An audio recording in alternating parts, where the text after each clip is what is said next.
In this tutorial, I'll show you how to create a seamless, smooth zoom transition where one clip zooms straight into the next using Premiere Pro. Alright, let's start. I have 3 clips on my timeline with simple cuts between them. Move the playhead to the cut between the first 2 clips, then zoom in a little. We will create this transition using an adjustment layer. Go to the project panel, select new item, choose adjustment layer and click OK. Then place the adjustment layer on the track above the cut point between the 2 clips. Hold Shift and press the left arrow 3 times to jump 15 frames left from the cut. Then trim the adjustment layer to that point. Move 15 frames right to the cut and repeat the process.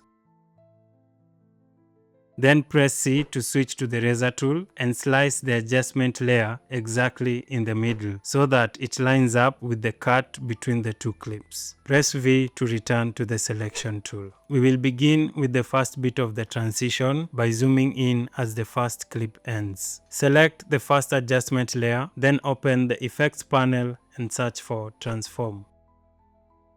Since the adjustment layer is already selected, simply double-click on the transform effect to apply it. Next, in the Effect Controls panel under the transform effect, click on the scale stopwatch to set a keyframe.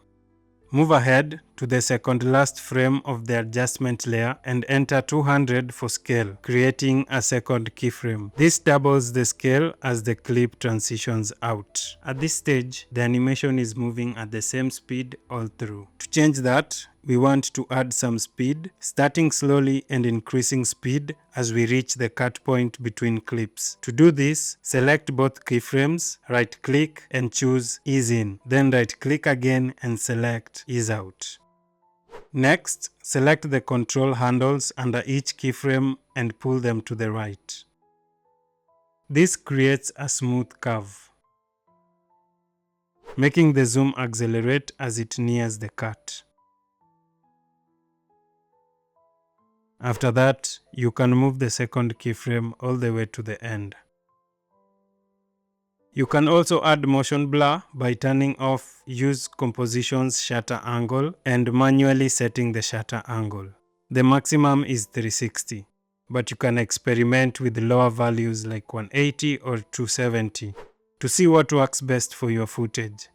If we go frame by frame, you can see that we've added motion blur that increases as the speed increases. The zoom in effect now feels much smoother and more dynamic than it did before.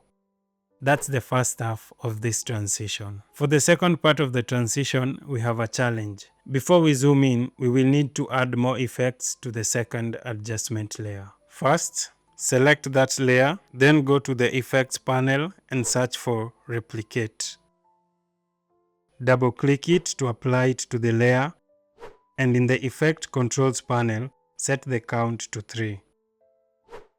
Now, we have created a 9-panel version of the original clip, with one panel in the center that we will zoom into. However, the edges between the clones are quite harsh. So, we'll apply another effect to make the whole composition look like one big image. Go back to Effects panel and type Mirror. With the adjustment layer still selected, double-click the mirror effect 4 times. 1, 2, 3, 4. You should now see 4 copies of the effect in the Effect Controls panel. We will start with the first one. Set the reflection angle to 90 degrees. Just above that, you'll see the X and Y values for the reflection center. Adjust the Y value until the 2 slices match perfectly, with no gaps or overlaps. It may take a few tries to get it right. Once that one is fixed, repeat the same process for the remaining ones.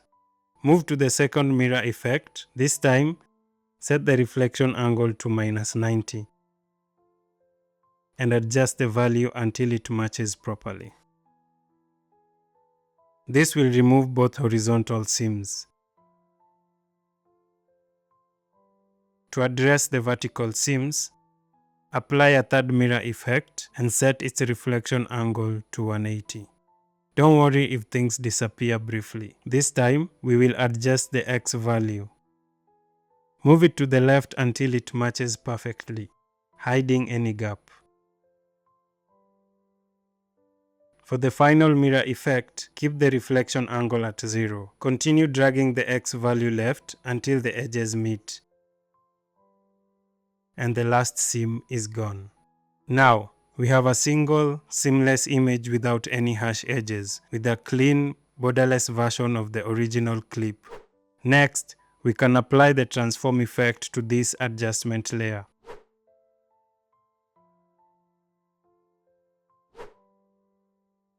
But with a few changes. As before, click the stopwatch next to scale to set a keyframe, but this time, set the value to 150. Move forward to the second last frame, and then set the scale to 300.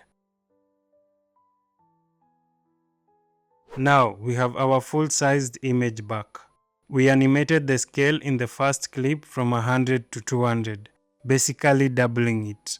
To double is basically to multiply times 2, double. Select both keyframes, right-click, ease in, right-click, ease out. But this time, instead of accelerating into the transition, we are going to decelerate out of it. So we are going to drag both these easing handles way over to the left this time.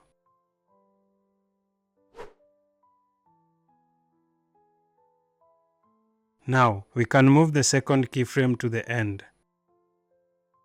Also, uncheck Use Composition's Shutter Angle and set the shutter angle to 360 to add motion blur.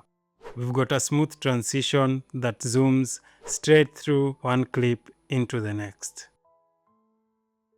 And there's more. I'll show you how to make this transition better with one more simple step. We are going to add a simple stretch as it transitions here. Select the first adjustment layer, hold down the Option key on a Mac or Alt if you are on a PC, and drag it to the track above to make a copy. Stretch it out to the same length of the transition. Go to the Effect Controls window and delete the Transform effect. In the Effects window, search for Lens Distortion. Double-click on this one in the Distort folder to add it to the new adjustment layer.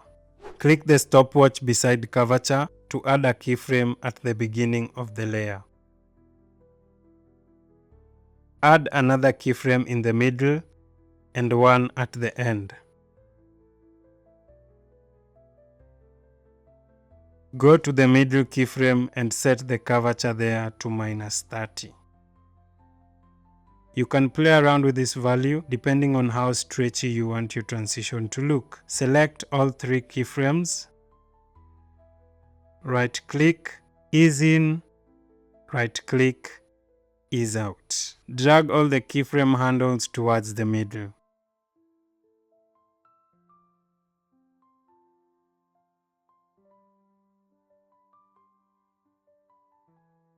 And now we have this cool stretchy feel to the transition.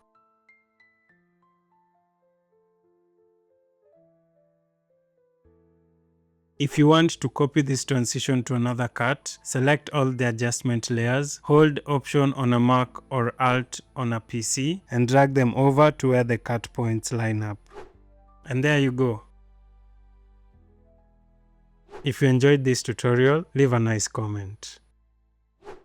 Kwaheri.